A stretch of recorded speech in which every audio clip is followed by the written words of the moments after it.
ಕರ್ನಾಟಕ ಎಂಬ ಹೆಸರೇ ಒಂದು ಇತಿಹಾಸ.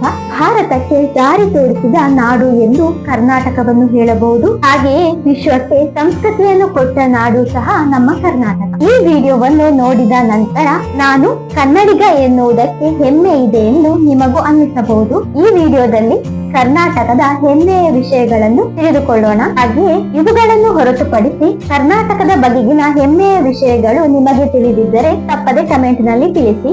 ಇದರಿಂದ ನಿಮ್ಮಿಂದಾಗಿ ಇತರರಿಗೂ ಹಲವಾರು ವಿಷಯಗಳು ತಿಳಿಯುತ್ತವೆ. ಸ್ನೇಹಿತರೆ, ಇಂದಿನ ವಿಡಿಯೋದಲ್ಲಿ ಕರ್ನಾಟಕದ ಕುರಿತಾದ ಹಲವಾರು ಪ್ರಮುಖ ವಿಷಯಗಳನ್ನು ತಿಳಿದುಕೊಳ್ಳುವಿರಿ. ಈ ವಿಷಯಗಳು ನಿಮಗೆ ಈಗಾಗಲೇ ತಿಳಿದಿರಬಹುದು ಅಥವಾ ನನ್ನ ಈ ವಿಡಿಯೋದ ಮೂಲಕ ತಿಳಿಯಬಹುದು. ನಿಮ್ಮಲ್ಲಿ ಕನ್ನಡದ ಹಾಗೂ ಕರ್ನಾಟಕದ ಬಗ್ಗೆ ಹೆಚ್ಚಿನ ಕುತೂಹಲವಿದ್ದರೆ ಈ ವಿಡಿಯೋವನ್ನು ತಪ್ಪದೆ ಸಂಪೂರ್ಣವಾಗಿ ವೀಕ್ಷಿಸಿ. ಭಾರತಕ್ಕೂ ವಿಶ್ವಕ್ಕೂ ಮುಂಚೆಯೇ ಅಪರೂಪವಾಗಿ ಕರ್ನಾಟಕದಲ್ಲಿಯೇ ಆರಂಭಗೊಂಡಂತಹ ಆರ್ಥಿಕ ಹಾಗೂ ವೈವಿಧ್ಯಮಯ ಸಂಪತ್ತಿನ ವಿಶಿಷ್ಟ ಅಂಶಗಳನ್ನು ತಿಳಿದುಕೊಳ್ಳೋಣ. ಜಗತ್ತಿನ ಅತಿ ದೊಡ್ಡ ಏಕಶಿಲಾ ಮೂರ್ತಿ ಶ್ರವಣಬೆಳಗೊಳದ ಗೊಮ್ಮಟೇಶ್ವರ ಮೂರ್ತಿ. ಈ ರೀತಿಯಲ್ಲಿ ಒಂದೇ ಕಲ್ಲಿನಲ್ಲಿ ನಿರ್ಮಿಸಿದ ಮಹಾಮೂರ್ತಿಯು ವಿಶ್ವದಲ್ಲಿಯೇ ಅಪರೂಪವಾಗಿದೆ.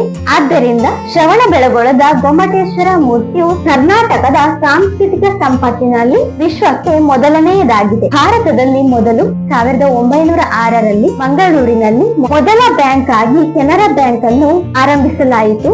ಆದ್ದರಿಂದಲೇ ದಕ್ಷಿಣ ಕನ್ನಡ ಜಿಲ್ಲೆಯನ್ನು ಬ್ಯಾಂಕುಗಳ ಕೇಂದ್ರ ಎಂದು ಹೇಳಲಾಗುತ್ತದೆ. ಹಾಗೆಯೇ ಭಾರತದಲ್ಲಿ ಅತಿ ಹೆಚ್ಚು ಖಾಸಗಿ ಬ್ಯಾಂಕುಗಳು ಹುಟ್ಟಿಕೊಂಡಿದ್ದು ಸಹ ಮಂಗಳೂರಿನಲ್ಲಿ. ಆದ್ದರಿಂದ ಭಾರತದ ಹಣಕಾಸು ವ್ಯವಸ್ಥೆಗೆ ಅಡಿಪಾಯ ಎಂದು ಮಂಗಳೂರನ್ನು ಕರೆಯಲಾಗುತ್ತದೆ.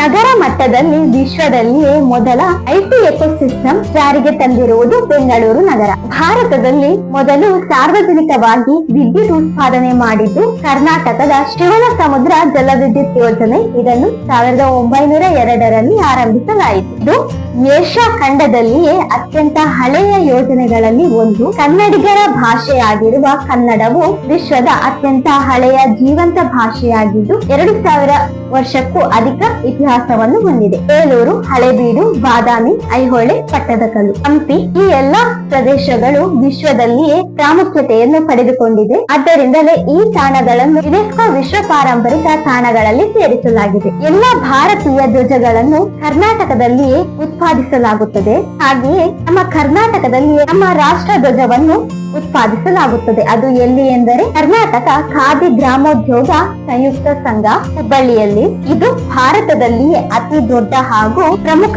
ರಾಷ್ಟ್ರಧ್ವಜ ತಯಾರಿಕಾ ಕೇಂದ್ರವಾಗಿದೆ. ಆದ್ದರಿಂದ ಭಾರತದಲ್ಲಿ ಅಧಿಕೃತವಾಗಿ ರಾಷ್ಟ್ರಧ್ವಜವನ್ನು ತಯಾರಿಸುವ ರಾಜ್ಯಗಳಲ್ಲಿ ಕರ್ನಾಟಕಕ್ಕೆ ಮೊದಲ ಸ್ಥಾನವಿದೆ. ವಿಶ್ವದ ಅತಿ ದೊಡ್ಡ ಪ್ರಜಾಪ್ರಭುತ್ವದ ಗುರುತಾಗಿರುವ ಚುನಾವಣೆಯ ಸಂದರ್ಭದಲ್ಲಿ ಬಳಕೆ ಮಾಡುವ ಇಂಕ್ ಅನ್ನು ಸಹ ಕರ್ನಾಟಕದಲ್ಲಿಯೇ ತಯಾರಿಸಲಾಗುತ್ತದೆ. ಇದನ್ನು Mysuru paints and varnish limited MPVL ತಯಾರಿಸುತ್ತದೆ.